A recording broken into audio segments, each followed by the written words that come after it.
in 30 years of doing it, how many people have I met where I'm saying, oh, I see the problem here. This person is just an asshole. Not many. We're all capable of being assholes, but mostly we don't really mean to be.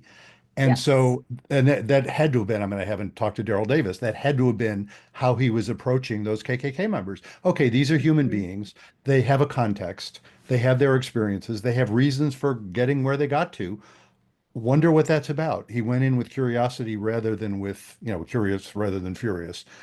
And Mhm. that's what happens in couples therapy too. When people can actually be invited to that place, and I like to refer to where I'm trying to get them to as the oh shit moment. And what I mean by the oh shit moment, it's not like you just hit your thumb with a hammer. It's, oh shit, that's where you're coming from. And I call Yeah. it the oh shit moment rather than the aha moment, because the aha moment's a solution. Lovely when you get there. But first, the oh shit moment is, oh shit, I don't know how to solve this, but at least I know where you're coming from. And you can see where I'm coming from. We still aren't, sometimes the oh shit moment leads them to say, oh wow, we're two good people, but it's not going to work. Or Mhm. it might invite them to say, wait a minute, there's a whole other way of looking at this. Mhm. And that again fits in my definition of radical moderation. It's like there must be something, I call it faith. There must be something meaningful here. Even if it seems Mhm. crazy or to me, or I don't understand it, or it's bad or whatever, there's something meaningful happening. If we could actually explore that, we'll probably get someplace. Mhm. Yeah. One of the things I do in my American politics class, or at least I did, I'm not teaching as much these days, but I would have students read sort of classic texts from progressives, libertarians, and conservatives.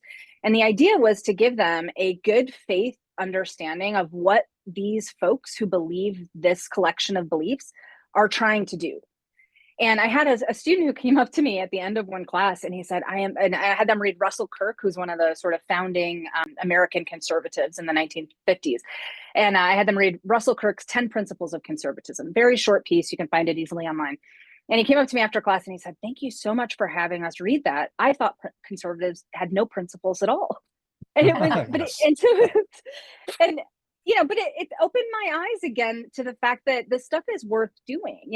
If you're a conservative and you look at progressives and you think that they just want to destroy America, Mhm. like you're obviously not. Why don't you ask them what their goals are? Now, to your point, this doesn't mean that you're going to be best friends, and it doesn't mean Yeah. that you're all going to come together and agree. That's not the goal.